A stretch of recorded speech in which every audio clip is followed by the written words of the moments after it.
Euh, Magnifique.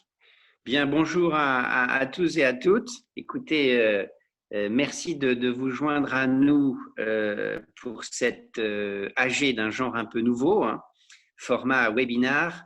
Et bienvenue très chaleureusement à cette Assemblée générale ordinaire donc, de 2020 de notre association qui revêt un caractère un petit peu particulier. J'y reviendrai dans un instant.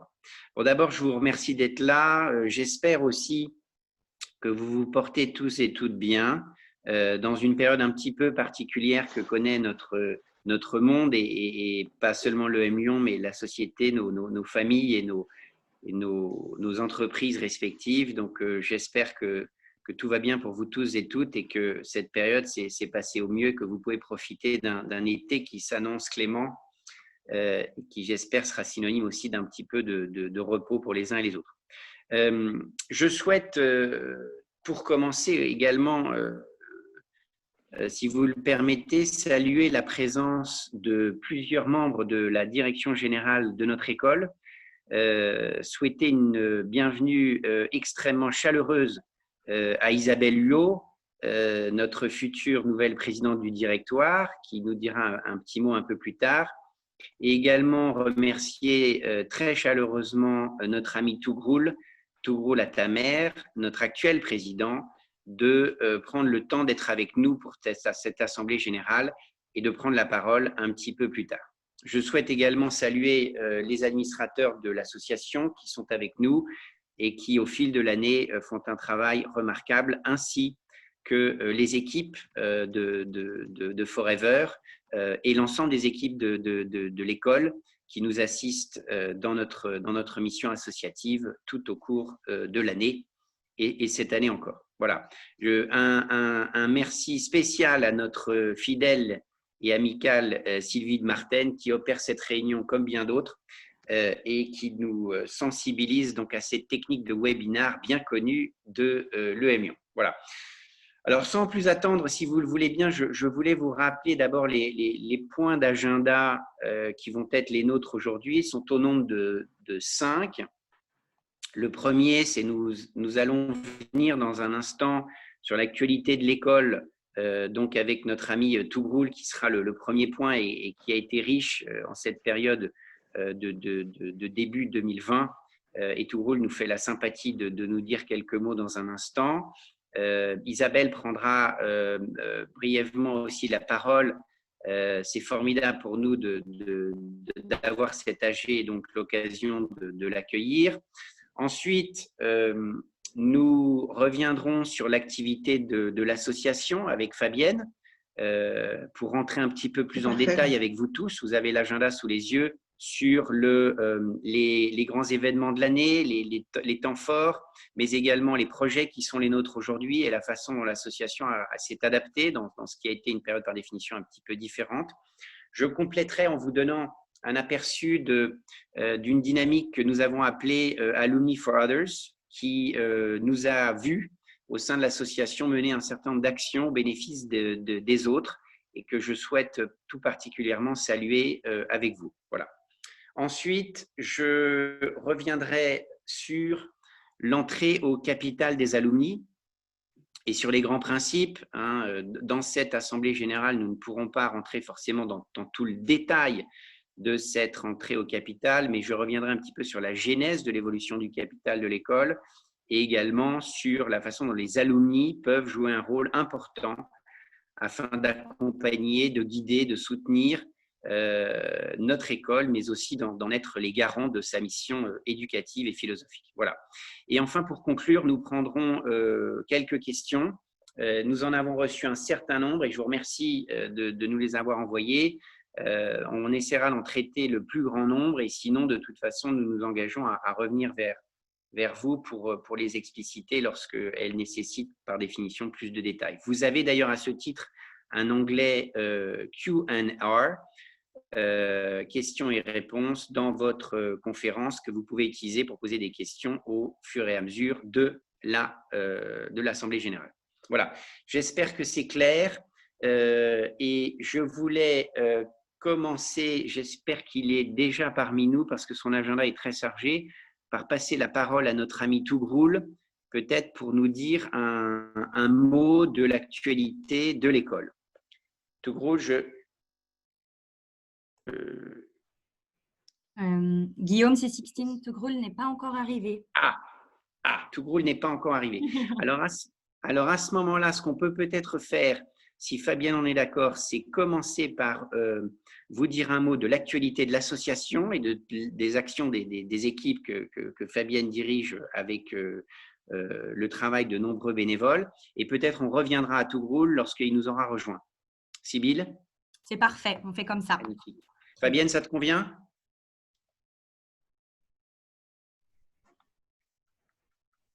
Allô, Fabienne? Alors, Fabienne a coupé son micro.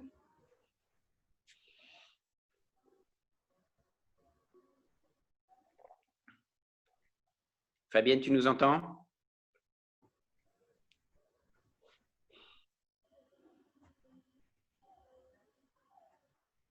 Bonjour à tous. Bonjour. Alors, en attendant la présentation de l'activité générale de l'école, je suis très heureuse de vous présenter les actions menées pendant l'année dernière par mon équipe. Donc, je rappelle que je suis la directrice de EM Lyon Alumni. C'est une direction qui est rattachée au directeur général de l'école. La preuve de l'importance du réseau Alumni pour EM Lyon Business School. Alors, depuis 10 ans, comme vous le savez certainement, EM Lyon Business School a été une des premières écoles en France à passer à la cotisation à vie. C'était une innovation extrêmement importante pour l'école et on est toujours sur cette dynamique de continuer à innover au service de l'école et de son réseau des diplômés.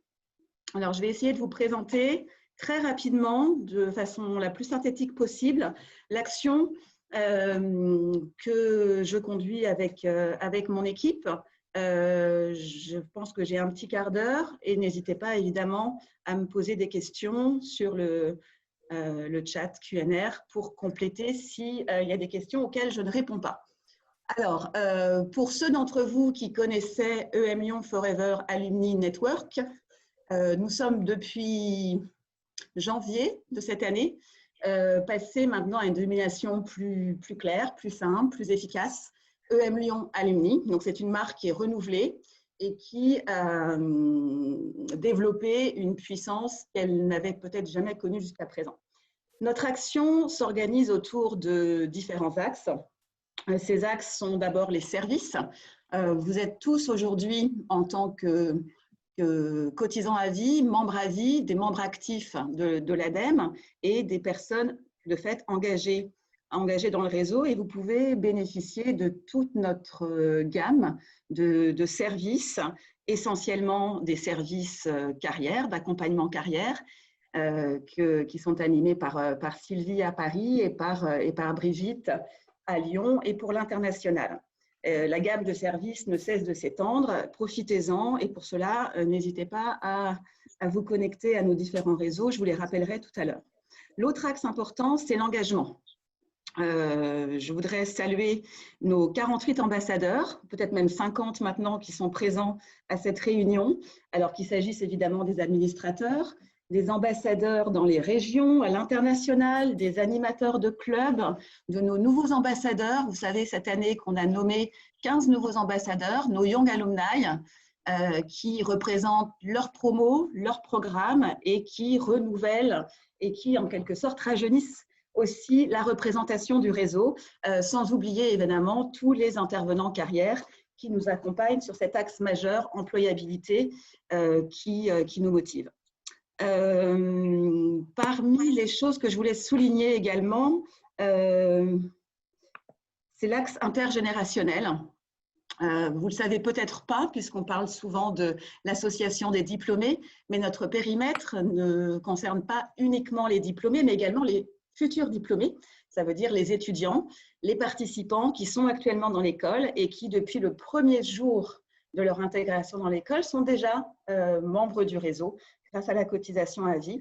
Donc, un de nos axes essentiels, c'est de développer ce lien intergénérationnelle entre diplômés et étudiants, et dans les deux sens. Et puis, enfin, évidemment, pourquoi toute cette action? C'est pour le rayonnement de l'école, de la marque EM Lyon Alumni et du diplôme EM Lyon.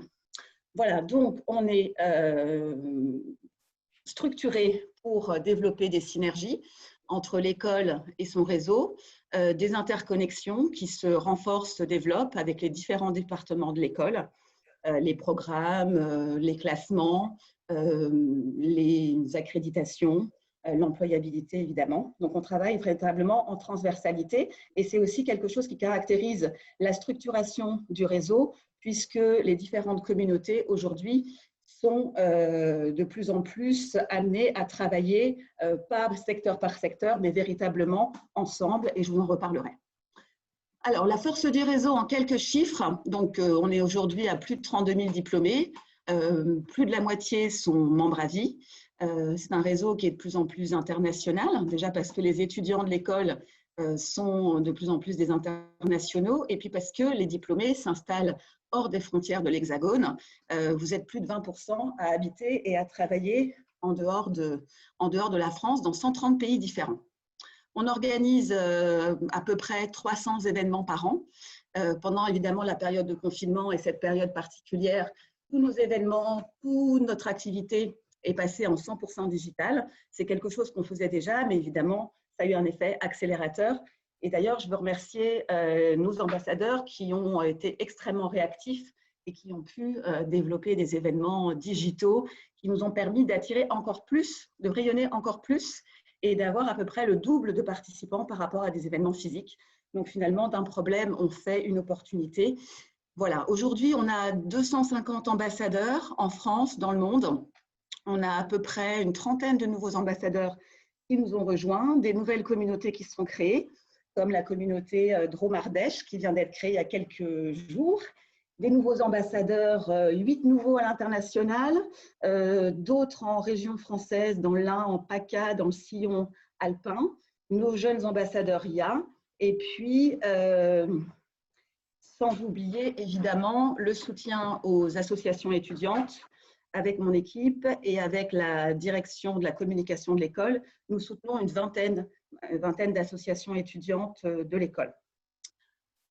Alors, parmi les nouveautés cette année, je parlais de la digitalisation. Vous avez certainement vu passer sur les réseaux sociaux la grande innovation menée par l'école avec notre appui. C'est la certification des diplômes sur la blockchain. Donc, en tant que membre à vie, vous allez pouvoir bénéficier gratuitement de votre diplôme certifié, disponible sur la blockchain. C'est quelque chose qu'on a mis en place pour la promotion 2019 et qui va être ensuite décliné et envoyé à tous les membres à vie. Parmi les nouveaux événements que nous avons créés l'année dernière et qui vont devenir des événements récurrents dans le réseau. Évidemment, il y a la soirée annuelle qui a lieu à Paris, la cérémonie de remise de diplôme qui a lieu à Lyon, et les événements spécifiquement alumni. Donc, pour la partie qui nous intéresse aujourd'hui, l'année dernière, nous avions convié sur le campus d'Écully tous nos ambassadeurs pour un Alumni Summer Camp. Nous avions l'idée aujourd'hui de convier tous les membres à vie sur le campus d'Écully. Covid oblige, on doit trouver une autre solution et on a trouvé une solution, encore une fois, tout à fait innovante, digitale et extrêmement stimulante pour l'équipe. On va passer à un Virtual Alumni Camp. Ça aura lieu les 22 et 23 octobre avec une solution. Pour ceux qui connaissent, c'est une sorte d'univers de type Second Life. Vous aurez des avatars, vous pourrez vous reconnecter avec les gens du monde entier, participer à des ateliers carrières, faire vos anniversaires de promo, connaître l'activité de tous les clubs, de toutes les communautés, et puis évidemment vous reconnecter avec l'école.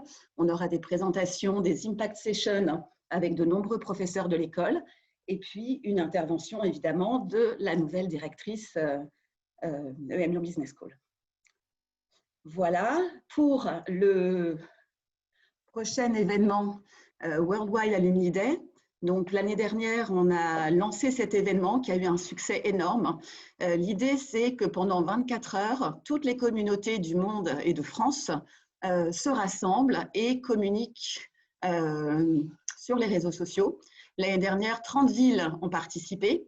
Cette année, ça a lieu à une date symbolique et emblématique pour notre école lyonnaise, puisque ça a lieu le 8 décembre. Donc, où que vous soyez dans le monde, le 8 décembre, il se passera quelque chose près de chez vous. Vous pourrez vous-même organiser des événements et puis relayer sur nos différents réseaux sociaux pour partager la fierté d'être diplômé ou futur diplômé de M Lyon Business School. Et puis enfin, deux types d'événements qui cette fois mobilisent également les communautés, mais plutôt les clubs. Donc c'est le jeudi EM Lyon Alumni. L'idée, c'est un petit peu comme pour le WAD, d'éviter une multiplication de petits événements et de concentrer, d'avoir un impact plus fort, de concentrer la communication, notre stratégie sur des dates récurrentes, régulières. Donc, comme son nom l'indique, ça a lieu en général le jeudi et les clubs vous proposent des conférences, des ateliers, des webinars en mutualisant leurs forces. Et puis, enfin, un événement qu'on a lancé en plein milieu du confinement. Cette fois-ci, ça implique nos campus à l'international où on a des grosses communautés. Donc, le premier a concerné la Chine et c'était comment tirer parti, quels sont les enseignements à tirer de la crise du Covid en Chine. Le prochain aura lieu avec le campus de Casablanca et d'ailleurs, je sais que vous êtes nombreux au Maroc à nous suivre aujourd'hui. Voilà, donc pour résumer les prochains événements du semestre qui vient, il y en a deux que je n'ai pas cités pour le moment. C'est le trophée de golf, donc, qui a été repris maintenant par le club immobilier qui nous fait un événement encore de plus grande ampleur que ce qu'il était au cours des 10 dernières années. Et puis, un événement qu'on veut convivial, mais aussi au service de nos jeunes diplômés qui sont quand même assez impactés par la crise et du point de vue de l'employabilité se posent beaucoup de questions. Donc, on a décidé de rassembler les 3 dernières promos, donc les jeunes diplômés puis les 2 promos antérieures à Paris pour un grand événement qui sera consacré à leur offrir un accompagnement spécifique pendant l'après-midi et puis le soir, une grande soirée de retrouvailles autour de nos 15 ambassadeurs IA et je sais qu'il y en a 6 parmi vous aujourd'hui dans cette conférence, cette assemblée générale. Voilà. Alors, pour organiser tout ça, évidemment, je ne suis pas toute seule. L'équipe EM Lyon Alumni est répartie entre Paris en bleu et Écully en vert, autour de 3 pôles. Le pôle carrière, le pôle animation du réseau et des communautés, et puis le pôle communication, événementiel, etc. On a évidemment des relais, j'ai parlé de nos collègues de Casablanca et de Shanghai, et puis au sein de l'école, d'autres collègues qui travaillent pour le réseau Alumni, qu'il s'agisse de la base de données ou d'un relais au niveau de la communication. Voilà, avec le pôle marketing communication. Pour être au fait de tout ce qui se passe, de tout ce qu'on organise, je vous invite, si ce n'est pas déjà le cas, à vous connecter évidemment au site dont le nom va changer pour être conforme maintenant à notre nouvelle marque, mais il s'appelle encore EM Lyon Forever, et puis à vous connecter sur les différents réseaux sociaux. Sur LinkedIn, on a un groupe officiel, donc il faut être diplômé évidemment pour en faire partie. On a également une page qui est plus ouverte et qui sert à faire rayonner et à faire la promotion, par exemple, de certaines nominations, certains événements qui touchent la communauté, une page Facebook, le Twitter, le YouTube, et puis évidemment, l'école relaie toutes nos activités sur son Instagram. Voilà, si vous avez des questions, n'hésitez pas, j'y répondrai avec grand plaisir. Voilà, merci beaucoup Fabienne. Vous voyez que beaucoup de choses se passent et vont se passer dans notre réseau. On espère que vous serez le plus nombreux possible pour nous accompagner. Et dans l'intervalle… Vraiment, pas beaucoup de questions pour l'instant. Ouais, je vois juste une question. Comment être un ambassadeur actif?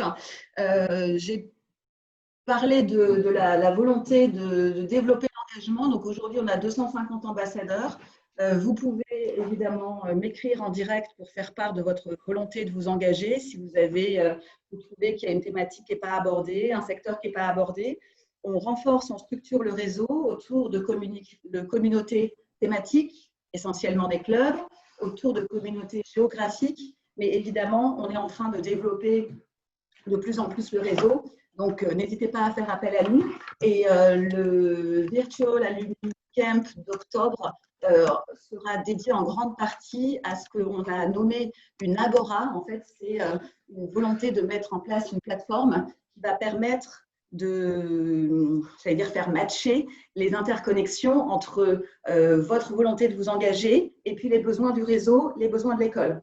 Ça veut dire que si vous voulez vous engager pour être ambassadeur, ce sera le moment de vous déclarer et puis on prendra en compte votre demande. Si vous voulez être membre de jury, intervenant, mentor, parrain, ce sera aussi l'occasion de pouvoir contribuer sur cette sorte de marketplace qu'on mettra en place au moment du camp alumni d'octobre. Voilà, je ne sais pas si j'ai répondu à la question, je pense que oui. Merci Fabienne. Bon, je vois qu'on a Tougroul avec nous et Isabelle. Merci à tous les deux d'être là, c'est formidable. Je vais peut-être vous passer la parole pour nous dire un petit mot de l'école et revenir sur les sujets clés du moment. Je sais que l'été est chaud et dynamique et je vous laisse peut-être partager. Guillaume, as-tu mis ton micro, s'il te plaît?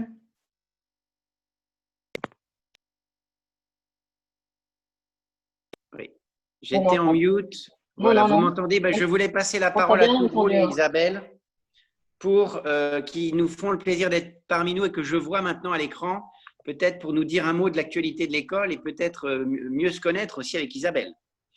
Et est-ce que vous nous entendez d'abord? Très bien.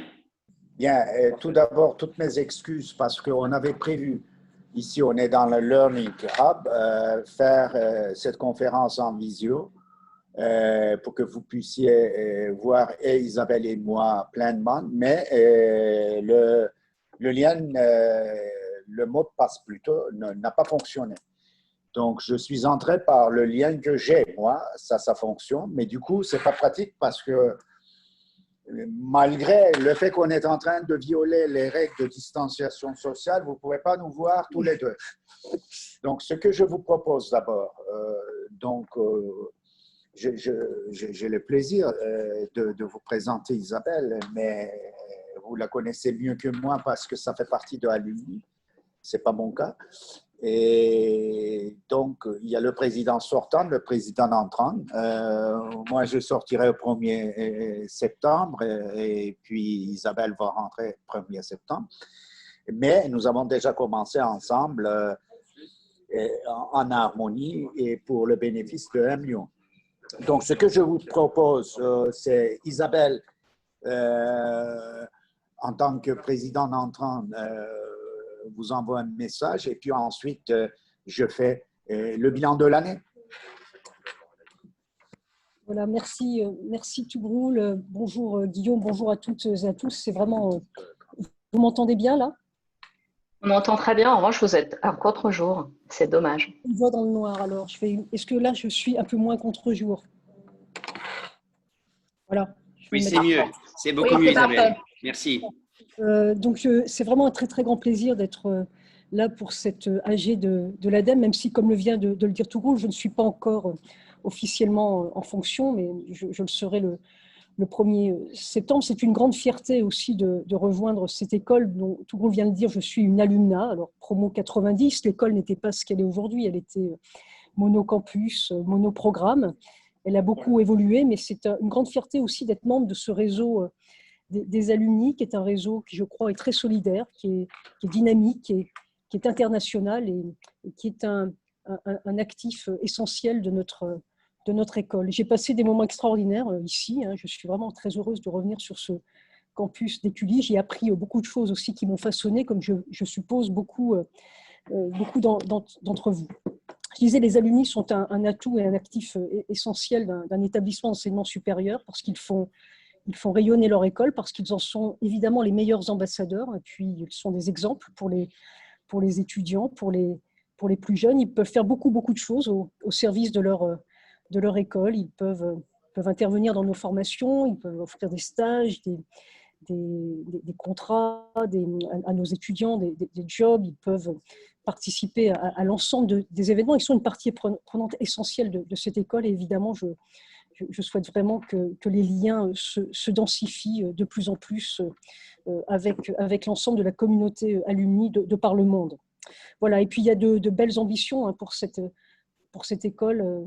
Les alumni peuvent nous soutenir dans ces démarches. Un très beau projet immobilier qui va incarner le campus de demain, l'anniversaire des 150 ans de l'école aussi, je pense qu'il est un élément de levier de visibilité, de rayonnement de cette école, une dynamisation encore de nos activités pédagogiques, scientifiques, avec de très beaux projets auxquels peuvent être associés l'ensemble de la communauté alumni. C'était vraiment une joie de rejoindre l'école et de collaborer dans ce cadre-là avec l'ensemble de la communauté. Voilà, un très grand merci de l'accueil au début de cet AG de l'ADEME. Merci à toutes et à tous, et puis évidemment à très bientôt, en tout cas dès le mois de septembre.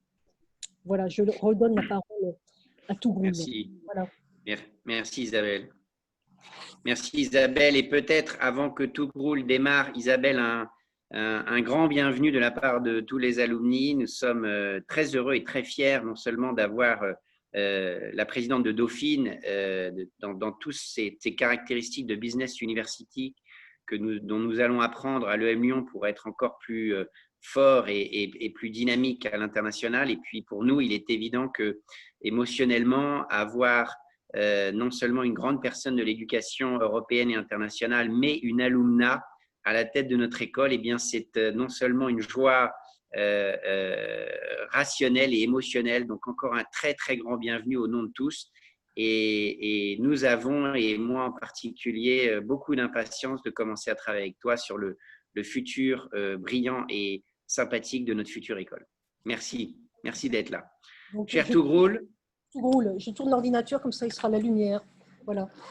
Bien, bonjour à toutes et tous. Magnifique. Combien de minutes j'ai à peu près pour que je puisse… Une quinzaine, si ça te va? Une quinzaine, d'accord. Je vais essayer de faire 10 minutes, peut-être 5 minutes pour répondre à des questions. Parce que, encore une fois, toutes mes excuses pour ce retard tout à fait technique. Nous, on était là, mais on n'a pas pu avoir véritablement le mot de passe nécessaire pour utiliser le visioconférence. Donc, je suis devant mon ordinateur. Et et j'avais prévu de rester avec vous jusqu'à 14 heures, c'est que je ferai. Et pour vous dire, à 14 heures, on a le directoire en présence d'Isabelle. Et ce sera le premier directoire que nous ferons dans sa présence avec le président. Et ce serait une bonne chose. Alors, j'aimerais partager en tant que président sortant, mais non seulement président sortant, président par intérim, et le bilan de l'année, alors que l'année académique 2019-2020, ça avait démarré sous la présidence de Tawić Tui. Et ce n'était pas moi. Et puis en septembre, 1er septembre, en démarrant cette année académique qui était censée être une des dernières avant que je parte à la retraite, je n'aurais jamais imaginé et que j'aurais eu cette tâche à partir de janvier. Et certes difficile, mais combien challengeant et riche d'expériences et d'événements, de conduire une période de transition, le temps de recruter un président. Et donc, l'année était par conséquent était une année extrêmement riche d'événements et d'enseignements aussi. Nous avons appris beaucoup dans cette année, puisque la crise managériale ou de succession à l'Union s'est mêlée avec Covid, eh bien, ce fut une année très riche d'enseignements, je dirais les choses comme ça, parce qu'il faut rester positif et puis il y a beaucoup de choses positives. Et d'abord, premier élément qui est positif, la résilience du personnel de Ambion. Dès début janvier, quand j'ai pris l'intérim, j'avais pris la parole devant et le personnel, devant les élèves aussi, et d'une certaine façon devant, je pense, le conseil d'administration aussi de ADEME. Et j'avais fait un certain nombre de promesses et j'avais aussi pour ce mandat de transition, j'avais partagé avec vous aussi les objectifs. Les objectifs, c'était d'abord, numéro un, c'était stabilisation et restauration de la confiance au sein de l'organisation et de sein de nos communautés, nos différentes communautés des parties prenantes.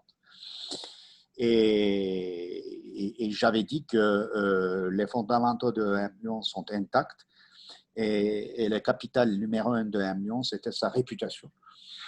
Et sa réputation et sa notoriété mondiale étaient intactes puisque enracinées de façon très solide dans nos valeurs.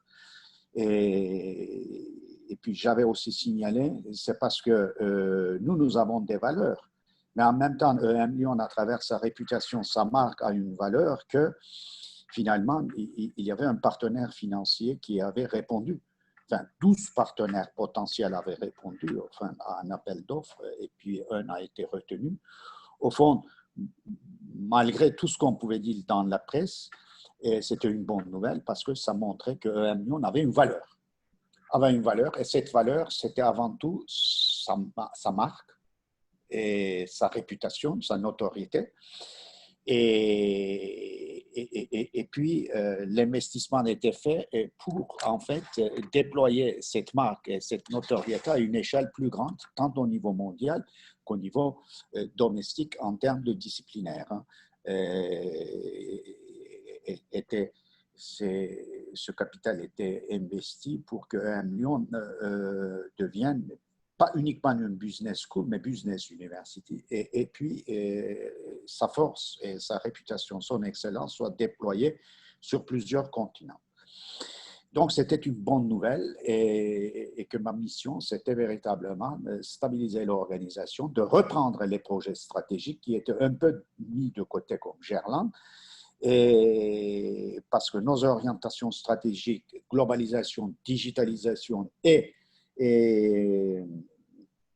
hybridation étaient très bons. Il n'y avait pas de problème. Le seul problème, c'était mobiliser l'ensemble des forces et des parties prenantes pour avancer vers ces objectifs stratégiques et réanimer les projets stratégiques que nous avions définis et qui étaient en route, qui étaient un petit peu mis de côté pendant cette période. Et j'avais dit aussi à l'époque que ma fonction, non seulement c'était rétablir la confiance et la stabilisation de l'organisation, et c'était investir et initier un investissement d'envergure sur ce qui fait la réputation, la qualité de Ambion. Je vous avais dit, nous on a de la valeur, mais c'est pourquoi on a investi sur cette notoriété et réputation. Mais cette réputation est fondée sur des valeurs.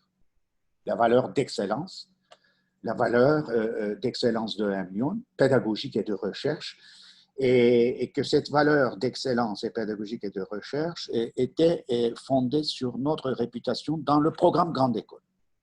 Et j'avais dit à l'époque que investissement sur la réputation du programme Grande École, c'était un objectif numéro un.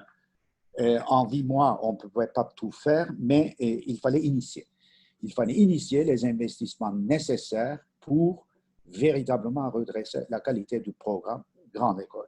C'était un objectif, c'était une promesse de ma part. Enfin, la dernière promesse que j'avais faite à l'époque, je ne savais pas qu'il y aurait Covid, et c'est que cette période de transition se passe aussi rapidement que possible et qu'on trouve un nouveau président du directoire dans le cadre d'un renouveau organisationnel du leadership qui est à la hauteur des valeurs de Ambion, qui soit compatible avec les valeurs de Ambion. Et de ce point de vue, j'étais porteur d'un projet de search committee, c'est-à-dire une mise en place d'un comité de recrutement auquel participent toutes les parties prenantes, alumni et les actionnaires, et puis le personnel de 1 million, et puis qu'on sélectionne la personne, non seulement en termes de compétences irréprochables, mais en termes de valeurs aussi irréprochables. Et tout ceci s'est réalisé finalement. Et au passage, il y a eu Covid, mais Covid a révélé en fait les forces de 1 million. Pourquoi? Parce que je dirais de façon quasi instantanée, nous étions capables de passer en l'enseignement à distance grâce aux stratégies de digitalisation qui étaient déployées à 1 million depuis quelques années. Et je peux vous assurer que beaucoup de nos confrères n'ont pas été capables d'assurer la continuité pédagogique de façon instantanée. Nous avons pu faire parce que nous avions fait des investissements en digitalisation. Nous avons aussi fait, c'est parce que nous avions dès janvier créé un comité de crise, une cellule de crise, et nous avions anticipé cette évolution. Et pourquoi cela a été possible? Grâce à ce qu'on a appris de notre campus chinois. Parce que dans notre campus chinois, le phénomène, dès janvier, avait apparu. Et nous avions les signaux faibles comme quoi que cela allait arriver en France. Bien, nous avions parfaitement anticipé et la cellule de crise avait fait les essais nécessaires. On a pu passer. Et je peux vous dire que tous nos confrères et puis aussi la presse a trouvé que l'expérience du 1 million pour gérer Covid était une expérience exemplaire. Ensuite, je continue le bilan de l'année. L'année, dans le cadre de stabilisation organisationnelle, c'est marqué par des recrutements assez massifs, mais des départs aussi, et recrutements assez massifs et un renouveau organisationnel. Au total, nous avons créé 66 postes, enfin, nous avons pourvu 66 postes, dont 41 pure création, et puis une bonne partie de ces créations de postes, c'est pour soutenir la qualité pédagogique de nos programmes, en tête notre programme de grande école. Le soutien pédagogique, le soutien des élèves. Et puis en parallèle, nous avons mené aussi une stratégie de communication pour préparer la bataille SIGEN, notamment vis-à-vis de EDEC. Mais pas que vis-à-vis des EDEC, vis-à-vis des 3 Parisiennes aussi, et pour influencer les préparationnaires dans leur choix. Parce que vous le savez que l'année dernière, pour la première fois dans notre histoire, on avait perdu dans les duels autant de places à EDEC. Donc, on a mis en place un plan de communication cette année pour nous mettre dans une position la plus favorable possible dans le duel vis-à-vis de EDEC. Et que pour cela, nous avons utilisé les services d'une agence, TBWA. Et puis cette campagne via les réseaux sociaux continue. Et je remercie aussi un groupe d'alumni qui ont venu nous aider parce que les communications dans les réseaux sociaux et dans les journaux via des témoignages sont portées essentiellement par un groupe d'étudiants actuellement, mais aussi par des alumni de jeunes générations et de moins jeunes aussi, pour témoigner les parcours d'excellence de 1 million vis-à-vis des préparationnaires. Et quatrième chose que je vais souligner dans le bilan de l'année, c'était une tempête d'accréditation. Ça a commencé juin dernier par EQUIS, ensuite AACSP en début octobre, et puis en bas en juin. Eh bien, toutes ces accréditations se sont déroulées parfaitement.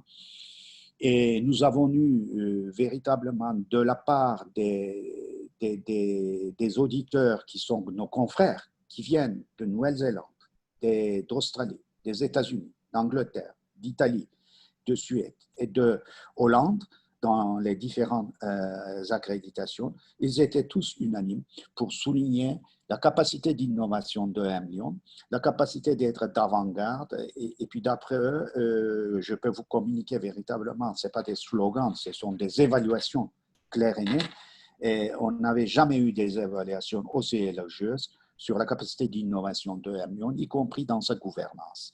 Cette gouvernance qui avait pour vocation de réunir autour de la table comme actionnaires à la fois l'actionnaire historique et CCI, à la fois des partenaires financiers, nouveaux arrivants, le personnel et puis ses diplômés. Donc, c'est assez original, c'est assez unique et qui va de pair avec l'originalité et les innovations dans nos programmes. Ça a été applaudi. Et le petit bémol que je mettrai dans ce bilan, c'est très curieux et ça m'interroge. Et ça m'interroge parce que je suis français d'adoption par mariage, mais je suis turc de naissance et je suis multiculturel. Donc, j'ai passé un petit moment aux États-Unis et tout. Eh bien, les raisons pour lesquelles on nous félicite à l'international, ça devient des raisons pour lesquelles, allez, je pèse mes mots, je ne dirais pas, ça devient des raisons pour nous dénigrer, allez, c'est peut-être fort, mais ça devient des raisons de réserve vis-à-vis de nous, sinon dénigrement. Et c'est très curieux. C'est très curieux et ça m'interroge au niveau mondial. Pourquoi dans les pays étrangers aussi divers que les anglo-saxons, le monde anglo-saxon, italien, latin, en Turquie, en Australie, en Chine, on nous applaudit et en France, on reste très sceptique. Mais ce bémol étant mis de côté, d'autres bonnes nouvelles de l'année, c'est au niveau des classements. Au niveau des classements, dernièrement, en juin, on a eu coup sur coup d'excellentes nouvelles. Classement Shanghai, derrière l'INSEAD, HEC et Université Paris Sciences et Lettres. EMU, est 4e en recherche et dans les tranches de 100, 150 premier mondial, toutes catégories confondues, c'est-à-dire université, école. Bernard avait l'habitude de dire qu'on ne compare pas les baleines avec les dauphins et que pour cette raison, le classement de Shanghai, lui, il ne l'aimait pas trop. Et puis, je disais, ben, les dauphins, il faut qu'ils entrent aussi dans la compétition contre les baleines. Pourquoi pas? Et en tant que dauphin, on occupe donc une place assez extraordinaire, puisque ESSEC, ESCP et tout le reste, y compris toutes les autres universités, à l'exception de Paris Sciences et Lettres, sont derrière nous, dans 2 catégories, Business Administration, Management. Ce qui veut dire que je salue ici notre corps professoral parce que ce classement est établi sur la base de performances de publications et de recherche de nos professeurs et qui est très suivi dans le monde asiatique. Et QS University Ranking, notre exécutif MBA cette année, a progressé encore, a repris 3e place français devant ESCP. Donc, encore une fois, derrière INSEAD, HEC, notre exécutif MBA s'impose comme 3e français. En FT, nous avons progressé notamment dans MBA, exécutif MBA, mais malheureusement en FT, notre progression dans le programme Grande École reste modeste, puisque devant nous, il y a encore des gens comme EDEC et Schema qui n'ont pas à être devant nous. Et ce qui veut dire que nous avons mis en place une stratégie de classement spécial FT, parce que c'est ce qu'il nous manquait, pour redresser cette situation. Il n'est pas normal que ces écoles soient devant nous. Pour quelles raisons ils sont devant nous? C'est parce qu'ils ont une stratégie de classement que nous n'avons pas. Nous avons mis en place cette stratégie de classement et qui donnera ses fruits d'ici 3 ans, parce qu'il y a une inertie de 3 ans dans ces classements. Enfin, 2 derniers éléments marquants de l'année. Et bien, le personnel a investi 3,5 millions, 4 millions à peu près à 1 million dans le capital pour la première fois dans l'histoire de 1 million. Le personnel de 1 million désormais est actionnaire et que nous, en tant que 1 million, nous avons dépensé 1,7 million au titre d'abonnement à cette augmentation.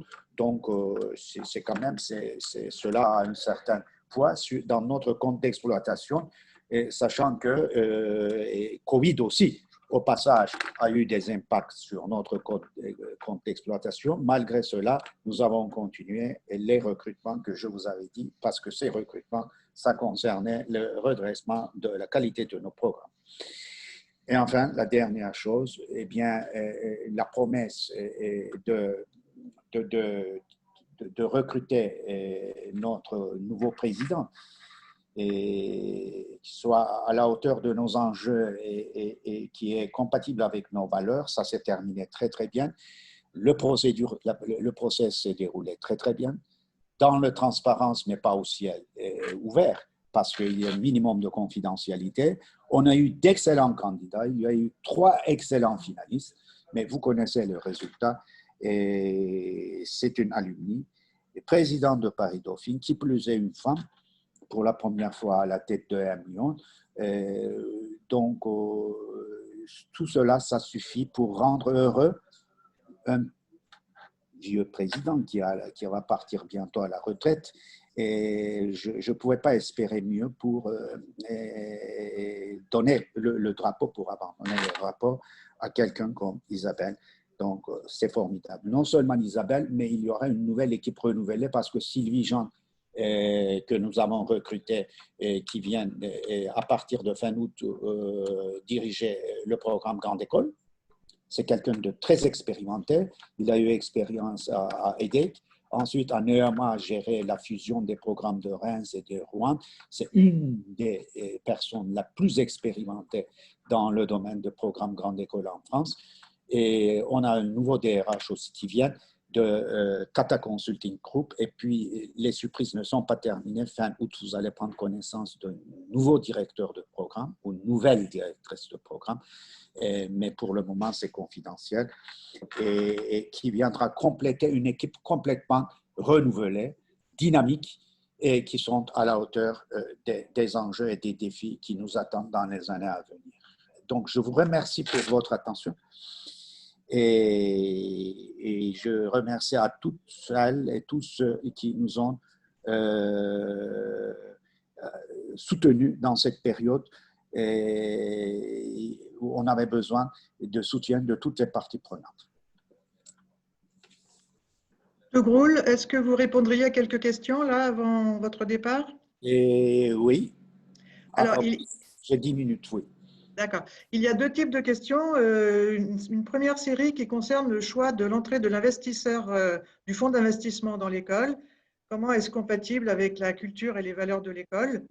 Quel est l'horizon de ce fonds d'investissement et les objectifs de rentabilité peuvent-ils nuire à la stratégie de l'école en tant qu'institut de formation?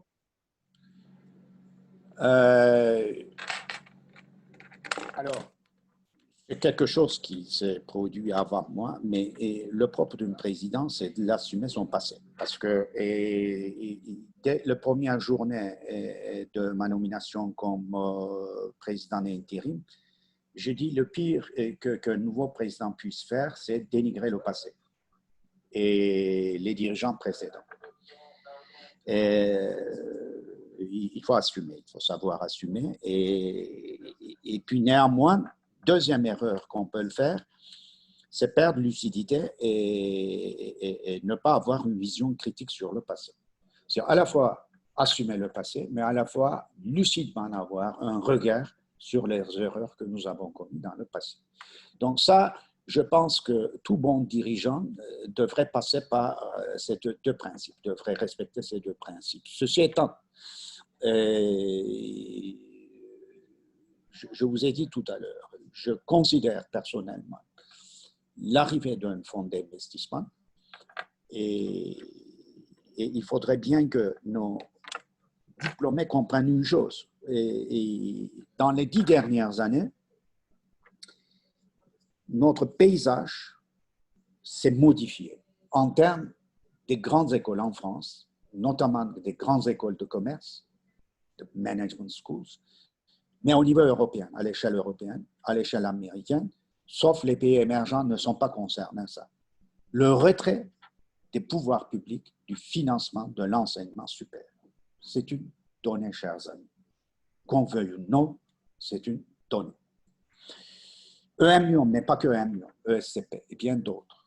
Il n'y a pas d'exception aujourd'hui. Ils ont connu de 2014 à 2020, à peu près, la perte de subventions des chambres de CCI En ce qui nous concerne, c'était 3 millions à peu près, 3,5 millions.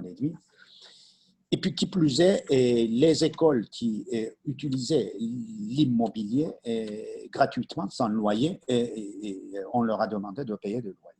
Et dans notre cas, c'est 3 millions, 3,5 millions. C'est-à-dire, autrement dit, et le retrait des pouvoirs publics et du financement de l'enseignement supérieur s'est concrétisé, matérialisé dans le cas des grandes écoles de commerce en France par ce phénomène, la perte des subventions et puis le paiement de loyer qu'ils ne payaient pas jusqu'à l'heure actuelle, et en raison, en réalité, de la perte de recettes fiscales qui, sur 10 ans, ils ont perdu quand même, les chambres de commerce, 2/3 de leurs recettes fiscales. Bien. C'est ça, c'est ce que j'appelle véritablement le retrait des pouvoirs publics du financement de l'enseignement supérieur. Il y a d'autres formes de retrait qui concernent l'université. Je n'entre pas là-dedans. C'est une donnée. Face à ça, que faisons-nous? Bon, il n'y a pas une solution. Il y a plusieurs types de solutions. On peut aller joindre l'université publique. C'est une solution. Une autre solution qui était, eh bien, on n'investit plus, on gère une niche, une petite niche, mais au niveau de la mondialisation, n'oublions pas, d'ici 2030, il y aura 100 millions plus d'étudiants dans le monde entier. 100 millions plus d'étudiants viendront de 8 pays émergents principaux. Bien, ils ne sont pas en France, ils sont ailleurs. Donc la mondialisation, c'est très important pour déployer la notoriété, l'excellence française au niveau mondial. Sinon, les écoles françaises disparaîtront dans la compétition mondiale. Donc, nous, en termes d'une école française qui est porteur d'une excellence, qui est la tradition de programme grande école et proximité avec les entreprises, etc., je ne liste pas ici qu'est-ce qui fait l'excellence d'une grande école française, on était obligé d'investir à la fois sur la mondialisation, à la fois sur la digitalisation aussi, qui est une transformation dans notre industrie. On aurait pu, effectivement, contracter de l'endettement avec les risques liés. Ou alors, on aurait pu, et c'est ce qu'on a fait aussi, faire appel à des investissements via le partenariat financier avec des investisseurs. Donc, l'horizon de Callium, moi, je ne suis pas Callium, je ne peux pas vous dire, mais je suis en relation constante avec eux. Et évidemment, c'est une horizon à peu près 5 ans. Et je les ai convaincus, ils sont convaincus aussi, si vous voulez, au fond, la raison pour laquelle ils ont investi 1 million présente une valeur en termes de marque et réputation. Et la portée, c'est la valorisation de cette marque à la sortie, c'est-à-dire leur attente, dans 5 ans. Et c'est parce que 1 million, grâce aux investissements, les capacités d'investissement apportées par eux, serait capable de déployer cette marque à une échelle plus grande, c'est-à-dire au niveau géographique dans de nouveaux marchés comme l'Inde, les États-Unis, l'Amérique du Sud, l'Asie et l'Afrique, mais aussi avec de nouveaux programmes par hybridation, c'est-à-dire en hybridant le business avec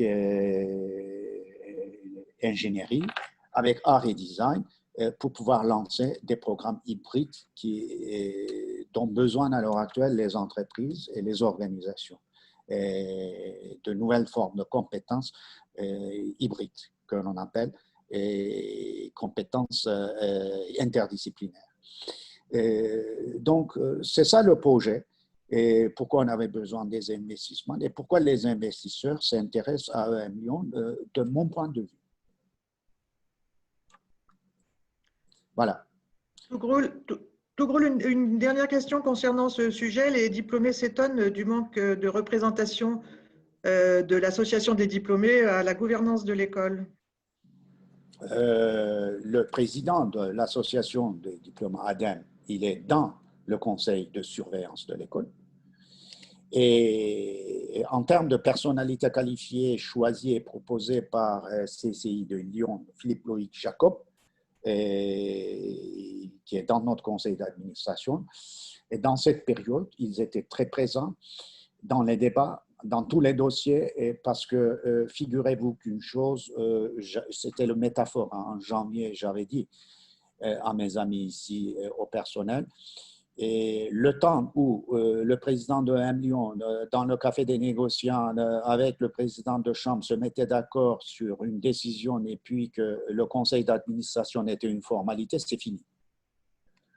Pour tout projet, pour tout investissement, nous présentons les projets de façon très rigoureuse, parce que si ce n'est pas rigoureux, ce n'est pas bien préparé ces projets d'investissement, je peux vous assurer qu'on est rétoqué. Et que nous travaillons de façon, ils peuvent vous témoigner, Philippe, Loïc et Guillaume, concerter avec eux pour préparer ces dossiers en termes de directoire. Et puis dans les débats d'un conseil de surveillance, il y a leur soutien avisé et ils sont très, très actifs. Cette question, mettons. Donc, ça veut dire que nos diplômés ne sont pas bien informés sur la présence des diplômés dans la gouvernance. Et l'augmentation de capital n'a pas eu lieu, il aura lieu dans les 6 mois à venir aussi. Et à partir de ce moment-là, la présence et le poids des diplômés vont s'accroître également. Mais à l'heure actuelle, véritablement, il y a 2 personnes diplômées, qui plus est maintenant le président du directoire, ce sera un diplômé. Donc, la place de diplômé dans la gouvernance de M Lyon se renforce. Merci Tougroul. Alors la dernière série de questions concernait l'image actuelle de l'école dont certains pensent qu'elle s'est dégradée depuis quelques années. Vous y avez en partie répondu. Il demandait s'il y avait des mesures précises pour lutter notamment contre la concurrence de l'EDEC et favoriser le choix des jeunes candidats pour le M Lyon plutôt que pour d'autres écoles. Et nous avons pris des mesures. Nous avons pris des mesures et nous avons pris des mesures avec une task force d'alumni aussi qui ont participé. Et ils m'ont fait part de leur émotion parce que leurs enfants évoluent à EM Lyon aussi. Et dès le départ, j'ai dit, on connaît les raisons pour lesquelles nous avons eu une fluctuation, je dirais, de qualité. C'est-à-dire l'augmentation des effectifs d'admission sur titre dans les 5 dernières années.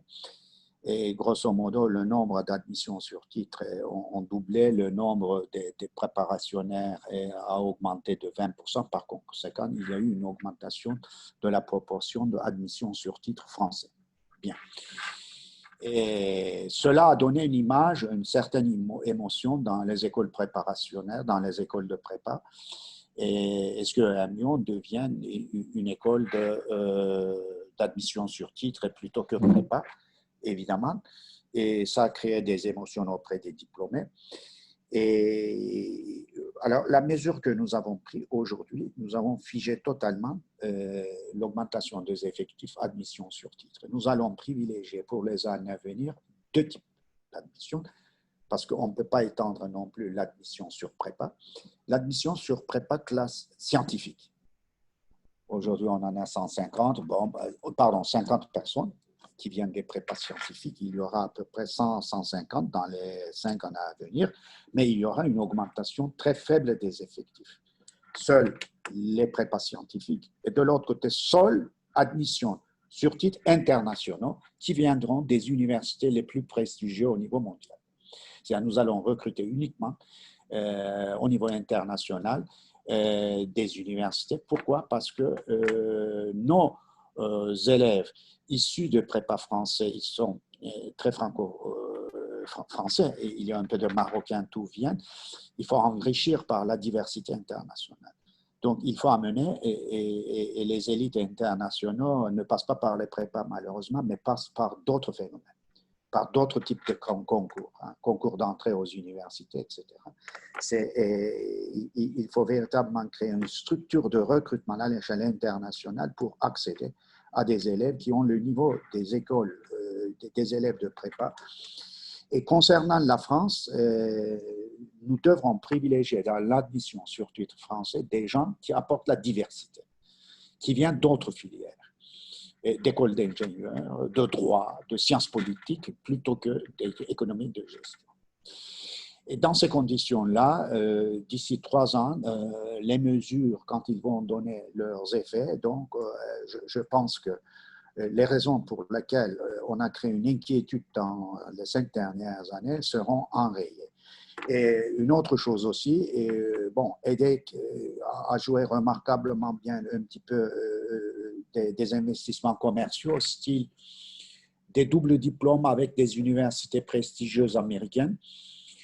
En réalité, je vous informe, ces doubles diplômes avec les universités américaines ne sont pas des doubles diplômes, parce que double diplôme, dans notre esprit, ça fait dans deux sens. On envoie autant d'étudiants qu'on reçoit et il n'y a pas de flux financier. Et ce que EDHEC et puis d'autres ont fait dans les dernières années, ils ont acheté des places et ils présentent ça comme des doubles diplômes. Ils achètent des places, ils ne reçoivent pas des étudiants, ils envoient des étudiants moyennant la place d'une année d'une étudiant, si vous voulez, à MIT ou bien à Berkeley, c'est entre 50 et 80 000 euros. Et ils subventionnent une partie, une autre partie, ils font payer aux étudiants. Je ne les incrimine pas, c'est du marketing. C'est-à-dire, ils arrivent à afficher avec cette stratégie qu'ils offrent des opportunités d'expérience internationale dans les universités prestigieuses que l'Union ne fait pas. Eh bien, nous le faisons, nous avons pris la décision de faire la même chose. Et le cours en question, c'est un cours de marketing et de communication. Nous avons commencé dès cette année à organiser un échange avec Berkeley. Et dans les années à venir, nous allons passer ces genres d'accords aussi. Et puisque cela fait des effets, ben, on le fait. On le fera aussi. Alors, l'année dernière, nous avons perdu grosso modo 120 par rapport à la question posée place à EDHEC et nous avions quand même gagné 200-250 contre eux. Mais néanmoins, auparavant, EDHEC, à notre détriment, historiquement, ne gagnait que 20, 25, 30 places. Eh bien, l'année dernière, 120 places, ça a créé une émotion. Et puis, quand on étend la courbe, cette année, on aurait pu penser que si ça continue comme ça, l'évolution, les courbes, on prolonge les courbes parce que je crois personnellement à la géométrie, ben, cette année, il était possible et probable que EDHEC passe devant Lyon dans les duels. Donc, nous avons essayé de créer et enrayer ce risque. Parce qu'en même temps, le projet Early Makers et digitalisation de Lyon a créé quelques émotions auprès de nos élèves qui ont perçu tout ceci comme une baisse de qualité. Il n'y avait pas assez de cours présentiels. Eh bien, nous avons au contraire augmenté les cours présentiels, et notamment pour les premières années. Et après la rentrée des classes préparatoires, les élèves perçoivent des cours en ligne comme en fait des récréations et des week-ends, et parce que ils sont habitués à d'autres formes pédagogiques au niveau de classes préparatoires. En revanche, à partir de deuxième année et surtout troisième année, ils apprécient beaucoup au moment où ils font des stages, etc. Donc, nous sommes en train de créer une nouvelle pédagogie et Sylvie Jean est le maître en matière pour pouvoir renverser aussi cette perception que Early Maker, c'est du people, hein, grosso modo. Early Maker, ça peut être porteur comme pédagogie à condition qu'on densifie les cours, à condition qu'on aussi qu'on densifie le contenu intellectuel du concept Early Maker. Et nous sommes en train de travailler. L'ensemble des mesures, je suis sûr et certain que sous le leadership de Isabelle, entourée de Sylvie Jean et puis d'autres personnes que vous allez prendre leur connaissance d'ici 3 mois, et j'en suis sûr, dans 3 ans, de nouveau à Lyon, ce serait non seulement un 4e indiscutable en matière de programme grande école, mais ce sera un challenger très sérieux pour prendre la 3e place contre SCP. Je suis confiant. Voilà. Merci Tougroul. Allez, excusez-moi, j'ai 5 minutes de retard pour le directoire. Oui. J'aime partager tout ça parce que ce sont mes convictions et mes passions, presque désintéressées puisque je ne suis pas là très, très bientôt. Mais je crois véritablement aux forces de Hermione qui sont exceptionnelles. Et faites confiance à notre capacité à challenger trois Parisiennes. Je peux vous assurer que la CCI de Paris, dans des différentes instances en France, est très, très active pour nous dénigrer. Mais il ne faut pas qu'on soit dans une psychose un contre tous. Et l'arrivée, effectivement, la transformation juridique qui n'a pas suivi le schéma de CCI de Paris et crée quelques hostilités dans notre milieu. Mais dans 3 ans, nous devrons collectivement, nous tous ensemble, démontrer que les choix que EMU ont fait, ce sont des choix que les autres vont suivre. On était early maker de ce point de vue. Et soutenez Isabelle et son équipe. Et elle sera en dialogue permanent avec vous, avec nos élèves, avec toutes les parties prenantes aussi, j'en suis confiant. Et ensemble, nous réussirons ce challenge. Merci Tougroul. Tougroul, si tu restes avec nous quelques instants, si vous m'y autorisez tous et toutes, j'aimerais revenir un instant sur notre ami Tougroul. Vous l'avez compris, entre l'ancienne direction et Isabelle, il y a quelqu'un qui a porté avec talent la transition. Il y a Tougroul Atamer. Hein. L'homme vers qui nous nous sommes tournés plusieurs fois, Tougroul, hein, lorsqu'un leader fait défaut à notre école et qui a tenu la maison avec le professionnalisme qu'on lui connaît et l'engagement d'un jeune homme. Au nom des alumni, merci Tougroul d'avoir assumé ce rôle, d'avoir choisi Isabelle avec le conseil d'administration et d'avoir accepté de retarder un peu ta retraite pour lui ouvrir le chemin. Un grand merci. Sur une note plus personnelle, j'ai beaucoup d'affection pour Tougroul, comme bon nombre d'entre vous. Il a été mon professeur il y a de nombreuses années, lorsque nous étions tous en culotte courte, et je pense que nous lui devons beaucoup, car le rôle qu'il a joué cette année dans des moments difficiles pour l'école, hein, dans une crise Covid sans précédent pour le monde, a été essentiel. Il a tenu la barre en pleine tempête et a permis avec son équipe que l'école puisse vivre cette mutation profonde à laquelle elle se prépare. Donc, merci encore, mon cher Tougroul, d'avoir été avec nous toutes ces années. On espère continuer à faire un bout de chemin avec toi. Et je vous demande à tous et à toutes, même si vous n'êtes pas en audio, dans vos cœurs d'applaudir et de remercier Tougroul Atamer pour ce chemin avec nous. Merci infiniment, mon ami. Merci pour votre reconnaissance. Je n'entends pas tous les alumni, mais je sais qu'ils sont avec nous. Merci à toutes et tous, mais j'ai fait tout ça de bon cœur, avec l'amour. Je ne suis pas un alumni, mais j'ai toujours l'habitude de dire une chose dans ma vie. Les 2 meilleures décisions que j'ai prises, c'est ma femme, qui fait que le choix de ma femme qui fait que je me suis installé en France. Et c'est à refaire, à revenir à moi, je ferai la même chose. Et puis deuxièmement, basculer de l'université à l'école. Et à l'époque, ça ne se faisait pas. C'était une décision très, très difficile qui a été un petit peu prise grâce à la rencontre avec Roland Callery, auquel je rends l'hommage. On l'avait perdu en 2002, malheureusement prématurément. Je pense à lui. Et c'est lui qui m'avait influencé beaucoup pour venir de l'université à Réunion. Eh bien, c'était la 2e meilleure décision de ma vie. Donc, je ne regrette pas. Si c'est à refaire, je le ferai. Donc, et ma femme ne se trompait pas. Il me disait, mon plus grand adversaire, c'est Réunion. Voilà.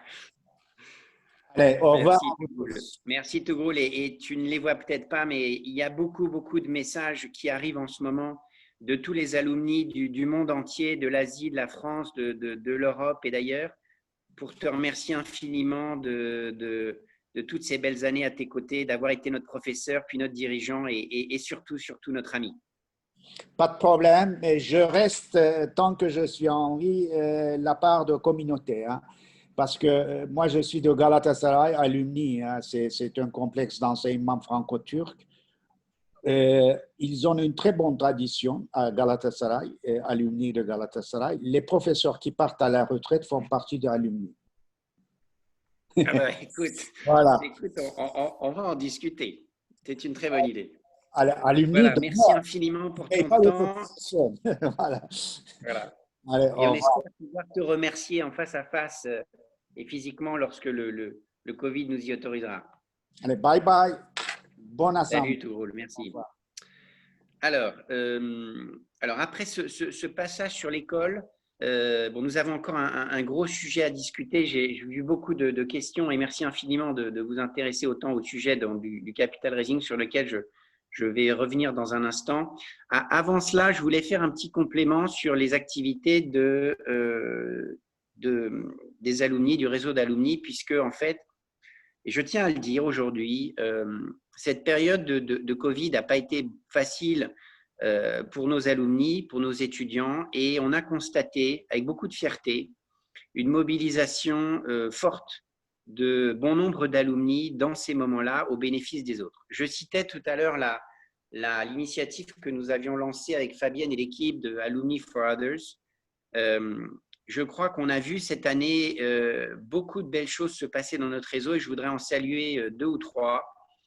D'abord, je voudrais saluer, il y en a peut-être un certain nombre au téléphone avec nous aujourd'hui, la solidarité de la communauté asiatique et en particulier des alumni chinois sur une très très belle mobilisation entre eux pour se soutenir alors que la maladie est partie de là et a irrigué au départ essentiellement le continent asiatique, comme vous le savez. C'est vraiment une belle mobilisation personnelle et professionnelle qui s'est tenue en Asie. Plusieurs millions d'euros ont été levés au bénéfice des plus démunis pour soutenir les communautés et ces initiatives sont parties des alumni. Elles y ont pris racine et je suis au nom de toute l'équipe très fière que cela se soit passé. Je les salue aujourd'hui. Le deuxième élément, c'est que vous savez que nous avons une fondation où on a beaucoup de choses à faire, beaucoup de nouvelles choses à enclencher, beaucoup de progrès à faire, mais cette fondation s'est mobilisée aussi et ce au bénéfice des étudiants hein, qui sont en fait nos alumni en puissance. Et une somme de 200 000 € a été libérée pour donner un coup de main aux étudiants les plus fragiles qui, par définition, étaient très perturbés dans cette période au niveau de leur capacité, bien sûr, à suivre les enseignements, mais aussi au niveau de leur lien avec leur famille, leur capacité à voyager, etc. etc. Voilà. Donc, on a fait un certain nombre de choses en la matière. Je ne vais pas toutes les citer. On a eu la chance aussi d'avoir pas mal, et l'équipe essaie de vous les relayer le plus possible dans les newsletters des alumni récompensés, des alumni mis en avant, gagnant des prix, etc. On est toujours très fiers de ces reconnaissances individuelles aussi, hein, qui font la force de notre école, puisque Tougroul l'a dit tout à l'heure, mais je vais le répéter, une grande école, c'est bien sûr une capacité d'enseignement, une vision stratégique, une force à former des jeunes, des hommes et des femmes pour demain, mais c'est aussi un réseau d'alumni puissant qui sait s'entraider et qui sait réussir. Et on en a eu quelques très, très beaux exemples cette année. Voilà. Alors voilà, je voulais m'arrêter sur ce sujet-là, puis venir peut-être au point qui a été évoqué sur l'entrée au capital des alumni. Et puis, on traitera bien sûr un certain nombre de questions après, parce que j'ai vu que vous en aviez beaucoup. Alors, je n'ai pas pour objectif aujourd'hui de pouvoir tout vous présenter dans le détail. Hein. Les communications détaillées seront réalisées dans les différentes parties du monde sur le sujet, mais plutôt aujourd'hui de vous donner les grandes lignes de cette entrée au capital des alumni. D'abord, Tougroul l'a mentionné, EM Lyon a toujours marqué, depuis sa sortie il y a 20 ans avec Jacques Lagarde et des SKE, une vraie tradition d'innovation. Hein. L'école a été différente. Elle a lancé ses modèles d'early maker. Elle a à une époque lancé le lifelong learning, etc. La vision qui a pris corps au fur et à mesure du temps, et Tougroul en parlait, c'est la volonté de véritablement de comprendre que l'environnement de l'école changeait et que l'école, et les CCI en particulier, actionnaires majoritaires, comme vous le savez, des écoles consulaires, ne pouvaient plus soutenir les écoles comme il le fallait pour être en concurrence avec des grandes écoles et universités internationales, bien sûr avec des grandes écoles françaises aussi, pour recruter des professeurs de qualité, pour financer des projets de recherche, etc. etc. Et c'est là-dedans que, dans cette conclusion, qu'a pris corps l'idée de modifier l'actionnariat de l'école pour faire entrer en fait les grandes composantes d'un écosystème pour demain. Donc, une douzaine de groupes se sont portés à l'appel d'offres avec l'idée d'investir dans l'EMU à peu près 200 millions d'euros, 100 millions sur des projets d'hybridation et de croissance internationale, et puis 100 millions sur le nouveau campus de Gerland. Voilà. Et dans ce contexte-là, la CCI a donc laissé sa place en septembre dernier à un tandem composé de BPI et Qualium.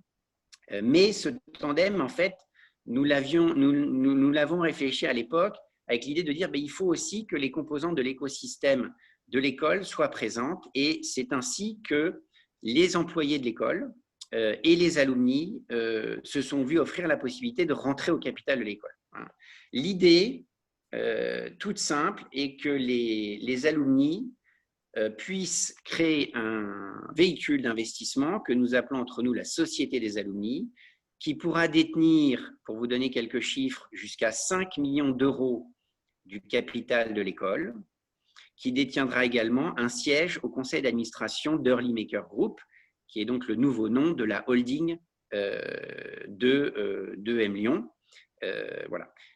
L'idée qui était la nôtre était de dire avoir les alumni aux côtés de l'école, c'est une bonne chose. C'est une bonne chose pour aider l'école à grandir, aider l'école à réussir. C'est aussi une bonne chose pour pouvoir permettre aussi d'assurer que nous soyons, en tant qu'actionnaires d'ancrage, l'un des garants de la mission éducative de l'école. Parce que nous le savons, pour ceux d'entre nous qui avons un peu œuvré dans la finance a des qualités, mais elle a aussi des défauts. Il faut s'assurer qu'une logique financière qui peut être bonne dans toute PME ne va pas contre la logique éducative, la philosophie éducative qui est celle d'une grande école. Et voilà. Et c'est une autre des raisons pour lesquelles nous nous sommes portés volontaires pour convaincre la CCI à l'époque de faire une place à l'ensemble des gens de l'écosystème, y compris aux alumni. Alors, c'est une opération unique, il faut se le dire, puisque c'est la première fois, à notre connaissance, que dans une business school, les anciens élèves deviendraient actionnaires. Cela s'est fait, certaines écoles ont, comme vous le savez, aux États-Unis ou en Europe, leur fondation au capital, mais ce sera la première fois que les alumni rentreraient au capital d'une business school dans le monde. Alors, les principes qui vont gouverner cette opération sont au nombre de 4. Et bien sûr, vous aurez, ne vous en inquiétez pas, beaucoup plus de détails dans les semaines et les mois qui viennent, puisque la date d'entrée prévue pour les alumni au capital de l'école, à due concurrence donc de 5 millions d'euros, est fixée à septembre 2021. Donc, nous avons toute une année pour agir en la matière. Voilà. Les principes donc sont 1, une année pour rentrer au capital, 2, le fait de favoriser la souscription du plus grand nombre. Notre idée est, avec l'école, que le plus de diplômés possible puissent rentrer au capital de l'école avec une part très accessible que nous avons sur le principe défini autour de 150 euros. 150 euros, c'est 5 millions divisé par 30 000 à peu près, ce qui veut dire que dans le scénario idéal, chaque alumni pourrait être actionnaire de l'école. Nous servirons d'ailleurs, par l'intermédiaire d'une structure de crowdfunding, les petites demandes et puis crescendo vers ceux qui voudront peut-être un peu plus, 2, 3, 4, 5 actions ou 10, en créant donc un véhicule spécifique qui aura la spécificité bien sûr d'être opérationnel en septembre 2021, mais aussi de permettre de servir les générations futures, c'est-à-dire de permettre aux alumni de se céder entre eux leur part de l'école qui est donc au total aujourd'hui capé à 5 millions, mais de se céder entre eux des parts de l'école pour pouvoir transmettre, si vous voulez, du capital de la Société des alumni aux générations futures et créer ce lien multigénérationnel que tout le monde appelle de ses voeux, parce que l'idée, ça n'est pas de faire une opération one-off, mais bien de faire une opération dans le temps. Le troisième objectif, c'est d'avoir du poids au sein de l'école pour toutes les raisons que j'évoquais tout à l'heure. Et à ce titre, plus nous serons proches du capital qui nous a été donné, plus nous pourrons exercer notre influence, que nous exerçons bien entendu déjà aujourd'hui, mais l'école étant rentrée dans la logique actionnariale que notre ami Tougroul évoquait tout à l'heure, eh bien, il faut aussi jouer le jeu de cette logique actionnariale et continuer à influencer l'école au sein via l'association, mais aussi demain l'influencer positivement via la Société des alumni actionnaires. Voilà. Donc, voilà un petit peu quels sont les grands principes.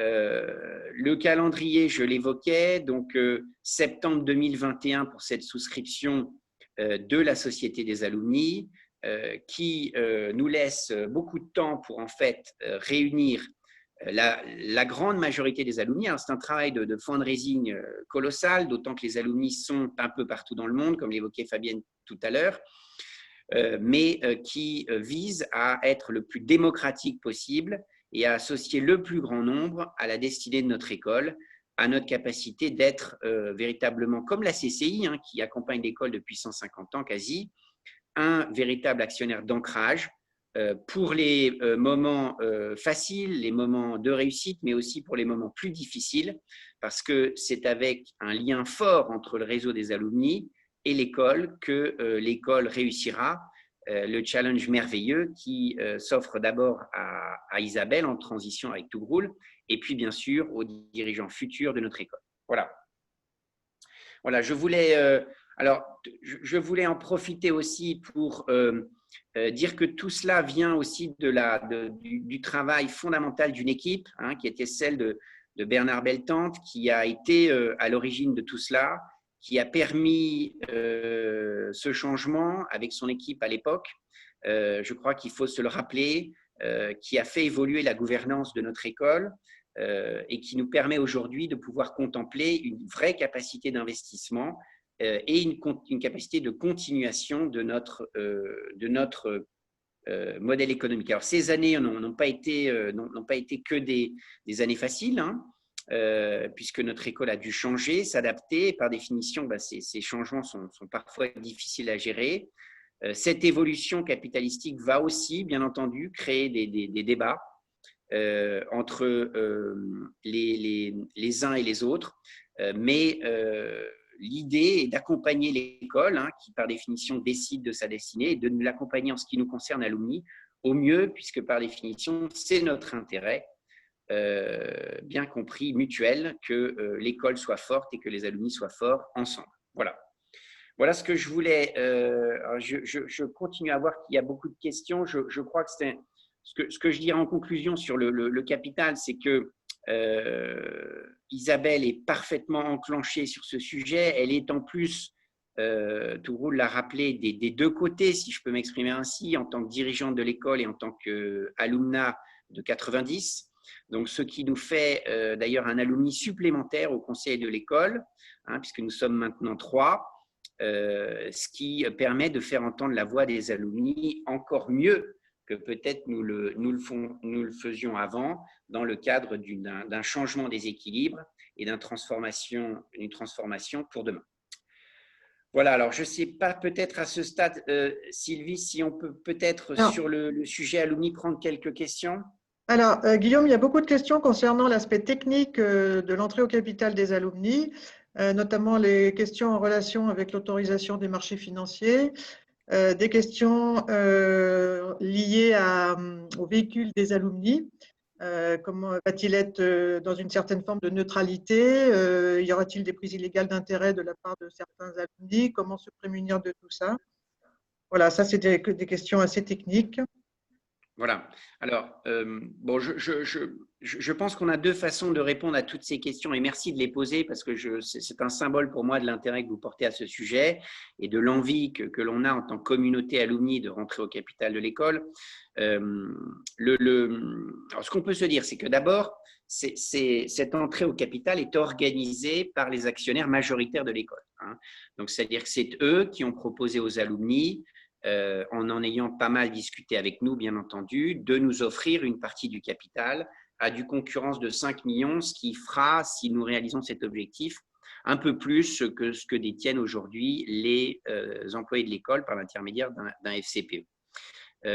L'idée, c'est que la société des alumni soit un véhicule le plus transparent et le plus simple possible, détenu par définition par ses actionnaires, agissant de manière conjointe avec l'ensemble des membres de son écosystème, hein, l'école, la CCI, l'ADEME, etc.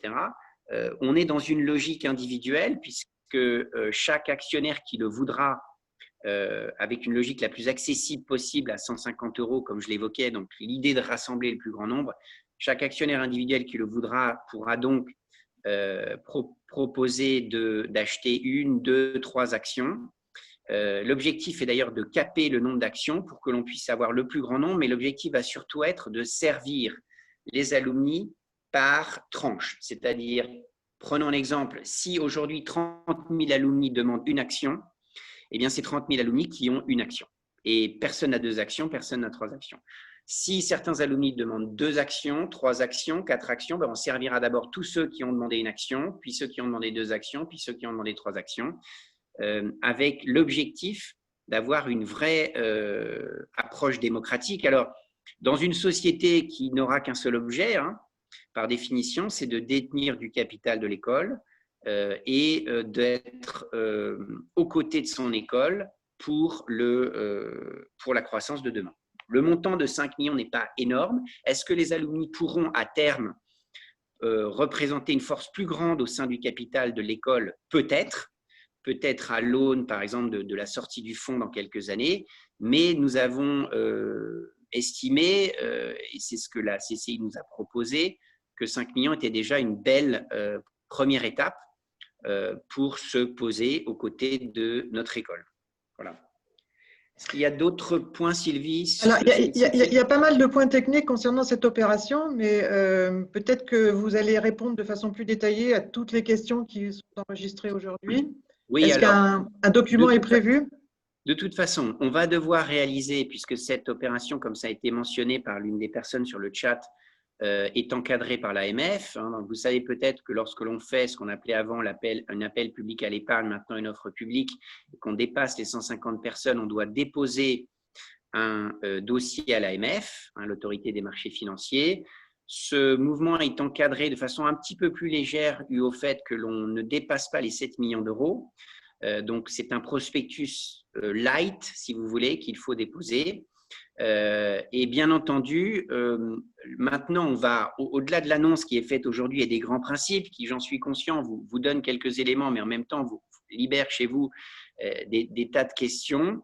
Nous allons nous atteler à communiquer le mieux possible sur les caractéristiques de cette opération, qui sont par définition décidées par les actionnaires majoritaires de l'école, donc la CCI Equalium. Hein.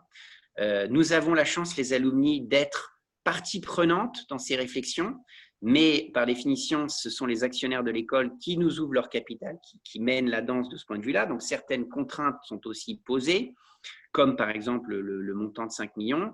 Et nous allons créer un dossier de présentation, un Q&A aussi pour répondre aux questions principales, et nous essaierons au mieux de reprendre celles nombreuses qui sont dans le chat aujourd'hui et qui vont permettre de faire toute la transparence possible sur cette opération pour que les uns et les autres puissent se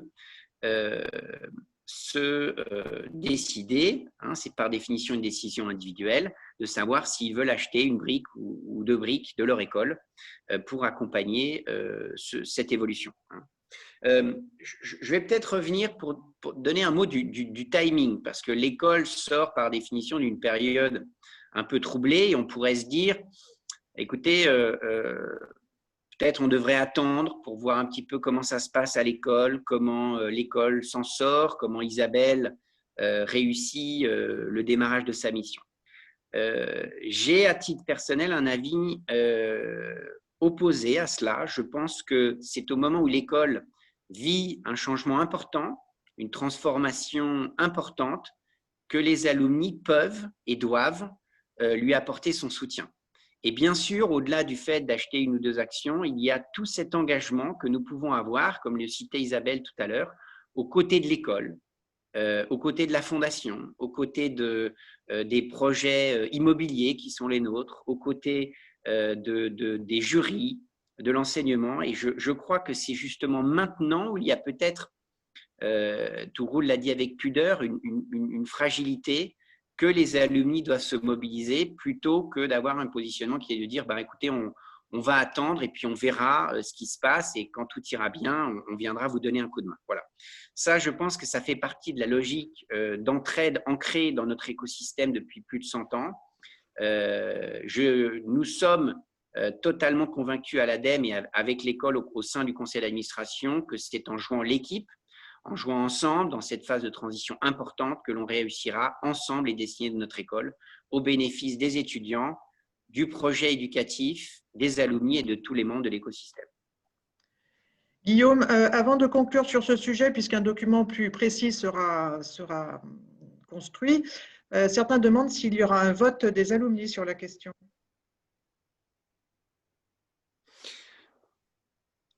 Alors, en fait, le projet est guidé par l'école et la CCI, qui définissent les caractéristiques du pacte d'actionnaires. Par définition, une fois les conditions définies, chaque alumni, puisque c'est une décision individuelle, comme je l'évoquais tout à l'heure, pourra décider de s'associer ou de ne pas s'associer à cette logique actionnariale. Nous pouvons, si vous voulez, nous, ADEME, influer sur le sujet autant que nous pouvons, mais la décision des caractéristiques de cette opération n'est pas totalement chez nous et ça, c'est important qu'on le comprenne. Si demain, vous êtes propriétaire d'une entreprise, c'est vous, en tant qu'actionnaire majoritaire, qui définissez par définition les caractéristiques de l'ouverture du capital. Et après, bien entendu, les gens qui sont en face de vous, qui peuvent rentrer en capital en tant que nouvel actionnaire, eh bien, acceptent ou pas les conditions que vous avez proposées. Je peux vous garantir que notre objectif est d'essayer d'influer le plus possible et le plus positivement possible sur ces conditions. Et par définition, à la fin, tout cela reste les décisions du conseil d'administration de l'école et par définition des actionnaires majoritaires que sont CCI, BPI et Qualium. Voilà, Sylvie. Peut-être qu'on peut faire, c'est de prendre l'essentiel des questions, de regrouper l'essentiel des questions sur ce sujet. Oui, vas-y, je t'en prie. Les questions sont enregistrées, donc de toute façon, le bureau pourra peut-être apporter des réponses plus détaillées aux questions posées. Je voulais juste aborder un dernier lot de questions qui concernait les élections au conseil d'administration. Il y a eu pas mal de critiques sur les dernières élections au conseil d'administration. Donc, les diplômés voudraient savoir comment s'organiseront les prochaines élections. Est-ce que ce sera sur le même mode? Voilà.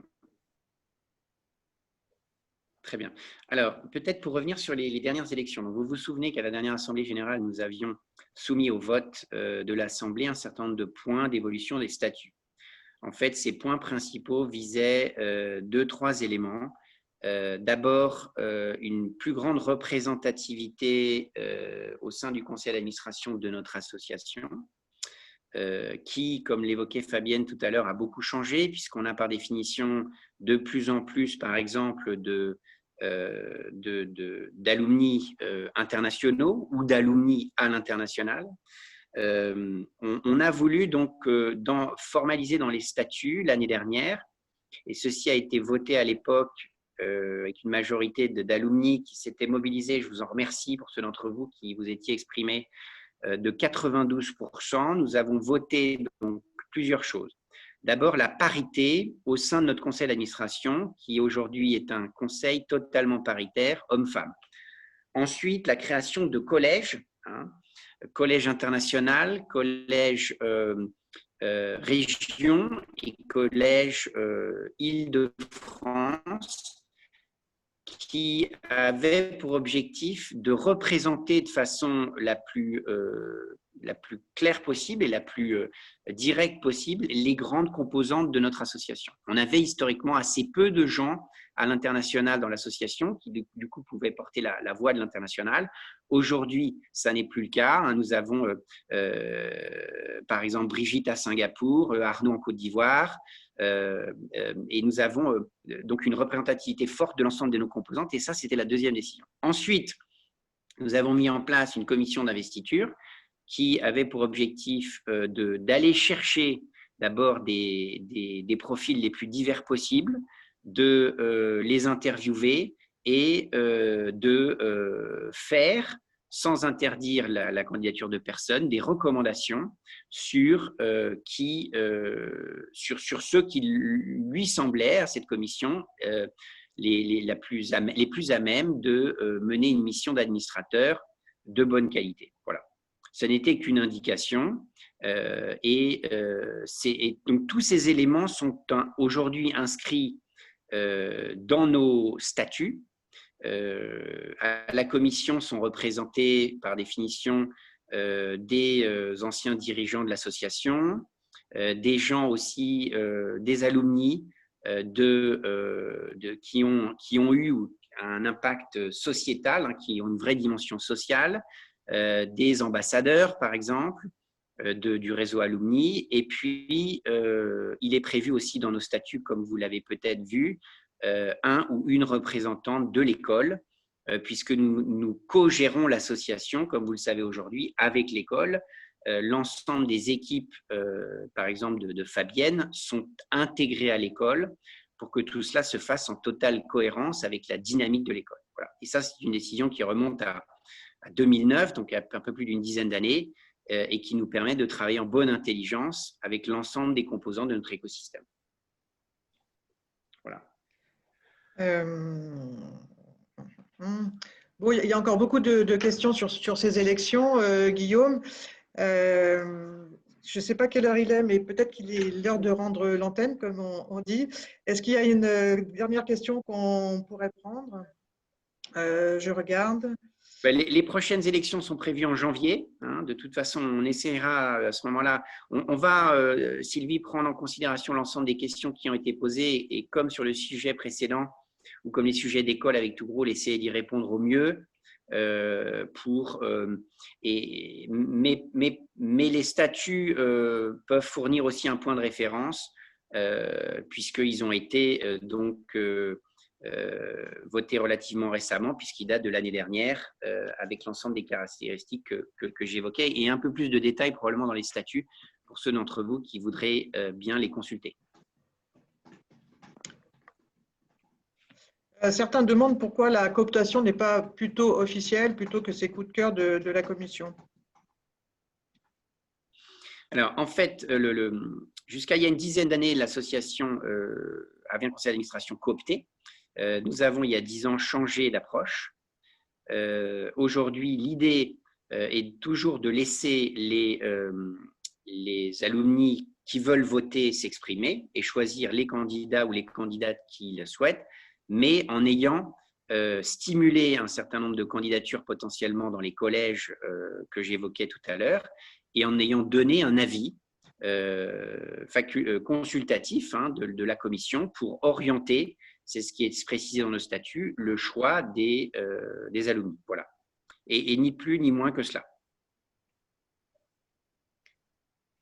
Très bien. Certains diplômés parlent de rupture de la confiance et demandent comment pourrait être établie la confiance.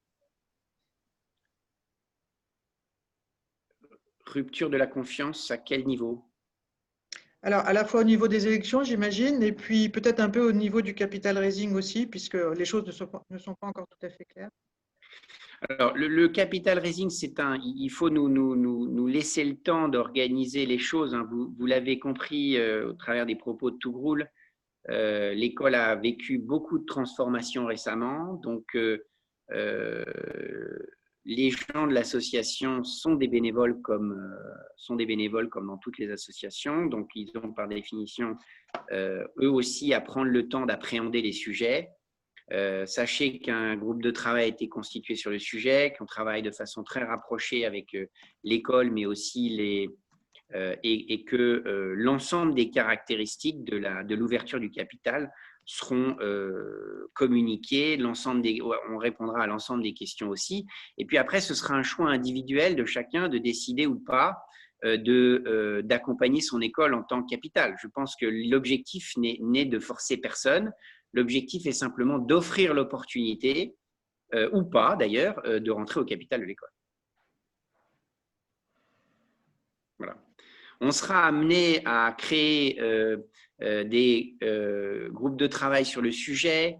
Nous créerons très probablement un site spécifique. Il y aura sur ce sujet du capital raising une plateforme de crowdfunding le moment venu, avec un calendrier qu'on va vous communiquer, donc entre aujourd'hui et septembre 2021. C'est une opération complexe à organiser, notamment pour des bénévoles, mais nous sommes soutenus en la matière par l'école, mais également par une agence de communication qui va nous aider à vous donner l'ensemble des éléments, également bien entendu par un cabinet juridique, puisqu'il y a des notions juridiques et réglementaires comme on l'évoquait tout à l'heure. Donc voilà, on essaie de faire ça au mieux. Nous sommes preneurs de tous les commentaires et suggestions d'amélioration, et puis on essaiera de gérer tout cela avec le plus de doigté possible en coopération avec nos amis actionnaires majoritaires de CCI, BPI et Qualiron. Très bien, peut-être qu'il est temps de conclure. Voilà. Écoutez, merci d'avoir été avec nous, merci d'avoir pris le temps également. Vous voyez que beaucoup de choses se passent à votre école. Merci de donner de votre énergie. Merci aussi de vous associer à nous, à l'école, si vous en avez envie, dans les jurys, au sein de l'association, au sein des clubs, dont on ne parle jamais assez, au sein de toutes les initiatives que nous pouvons mener. Tout cela est passionnant, compliqué par définition, puisque au confluent des problématiques d'une entreprise et des challenges d'une école, avec des mouvements forts, comme vous l'avez compris. Mais écoutez, nous comptons sur vous, nous sommes à votre écoute avec l'équipe, le conseil d'administration et le bureau de l'association pour progresser. Et si certains sujets méritent plus de travail, plus d'échanges, nous serons là aussi pour organiser les interactions qu'il faut. Je dois vous avouer que ces 12 derniers mois ont été absolument passionnants, ont été aussi assez épuisants, puisqu'il a fallu être extrêmement présent aux côtés de l'école pour ces phases de transition, pour ces discussions. Je suis très conscient que tout n'est pas parfait, et qu'il va falloir continuer à travailler, et à l'école d'ailleurs, et à l'association. Mais je compte sur vous pour nous accompagner. C'est beaucoup de travail. C'est beaucoup de travail hier, aujourd'hui et demain. Et j'en profite d'ailleurs pour remercier l'ensemble des gens, hommes et femmes, salariés, bénévoles, qui sont au téléphone aujourd'hui et qui se sont associés à cette dynamique pendant cette année 2020. Un grand merci. Il y a encore beaucoup de pain sur la planche et je me réjouis par avance de continuer à travailler avec vous dans les mois qui viennent. Voilà. Merci infiniment.